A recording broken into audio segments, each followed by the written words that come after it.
Welcome to the Burnout Recovery Podcast, a guiding resource dedicated to healthcare professionals on their journey to overcoming burnout. Spearheaded by Dr. Joe Braid, a certified professional coach and rehabilitation physician. Welcome back to the Burnout Recovery Podcast. I'm Dr. Joe Braid, and today I want to share something that happened this week that completely reinforced my belief that vulnerability and professionalism aren't just compatible. They're essential partners in creating healthier workplaces. Thank you so much for choosing to listen to the Burnout Recovery Podcast. I can see the numbers of people that are choosing to listen in on a regular basis just continue to grow. And so I really hope this is valuable time that you spend listening to these short solo podcast episodes. And I think today I've got a really great episode to share with you around how vulnerability and professionalism are not mutually exclusive. This week, I delivered a wellbeing session at Bathurst Health Service. And imagine this, we're in the rehabilitation ward dining room. We've got about 20 people in there, all in jumbled sort of chairs in not an orderly fashion, doesn't matter at all. I'm presenting off the TV at the front of the dining room with my slides. There's 45 minutes, everybody's eating their lunch. And there's a range of professionals from Bathurst Health Service attending. So we had a lot of allied health staff choosing to spend their precious break time focusing on emotional fitness and boundary setting. And really what unfolded last week was nothing short of remarkable. When I asked the team to share their top 3 feelings they noticed during their work days, lots of people were happy to share. Here's just a selection of a few. People definitely talked about frustration, tiredness, and also satisfaction. But here's what also struck me. Also in the room was one of the senior medical executives who chose to attend the session too, and he shared his own struggles with setting boundaries and the discomfort that can come with it. And in that moment, I witnessed something really powerful, vulnerability being rewarded, not punished. So let's be clear about what vulnerability actually means. According to research on psychological safety, vulnerability is any experience that exposes our insecurity, makes us feel uncertain, or pushes us out of our comfort zone. So let's check that. In healthcare, we face these moments constantly. Here are some of the common acts of vulnerability we encounter daily.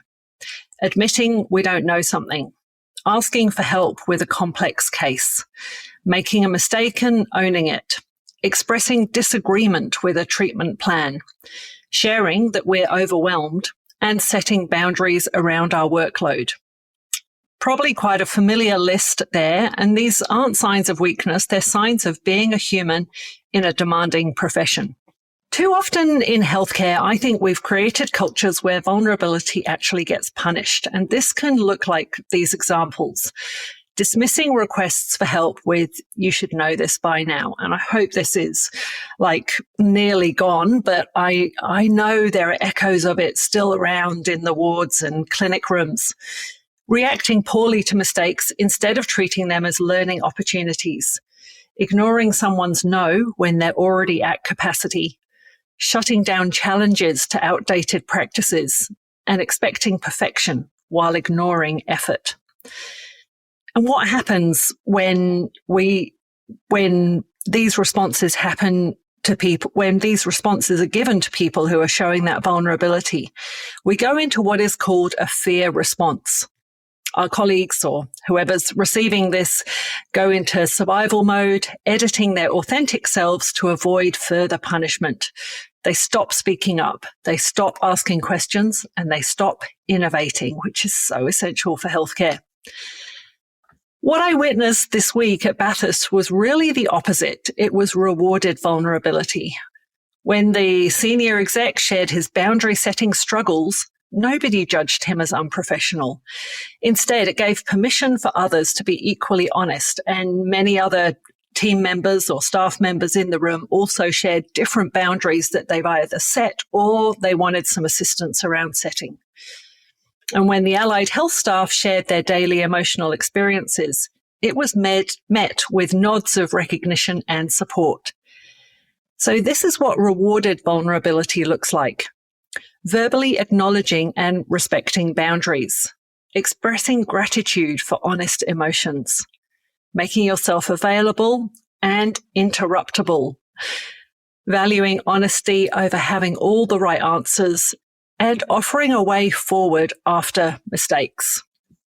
So here's what I've learned after 20 years in medicine and years of coaching healthcare professionals. We've somehow convinced ourselves that professionalism means having it all together, never showing uncertainty, and never admitting struggle. But true professionalism, the kind that serves our patients best, actually requires vulnerability. It requires the courage to say, I don't know, but I'll find out. It requires the wisdom to ask for help before we're drowning. It requires the strength to set boundaries so we can show up fully for those who need us. And the senior clinician who shared boundary setting in Bathurst, he really demonstrated this beautifully. By sharing his own challenges with boundaries, he didn't diminish his authority, he really enhanced it. He showed the whole team that growth and learning are ongoing even in leadership. So how do we create more spaces like the wellbeing session at Bathurst that I held last week, and I'm holding another one tomorrow? It starts with each of us choosing to model vulnerability while actively rewarding it in others. So when a colleague admits they're struggling, respond with curiosity, not judgment. When someone makes a mistake, focus on learning, not blame. And when someone sets a boundary, respect it rather than pushing back. Remember, psychological safety, that culture of rewarded vulnerability, is the number one predictor of team performance. When people feel safe to be human, they perform better, innovate more, and stay in their careers for longer. As we wrap up today's episode, I want to leave you with 3 questions to ponder. Firstly, what acts of vulnerability feel hardest for you in your workplace? Is it asking for help, admitting mistakes, setting boundaries? Notice what makes you most uncomfortable, and that's where your growth edge lies. Secondly, how do you typically respond when others show vulnerability around you?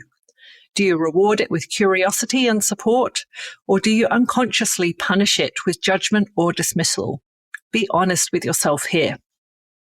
And thirdly, what would change in your workplace if vulnerability was consistently rewarded rather than punished? Imagine the conversations that could happen, the innovations that could emerge, the connections that could deepen.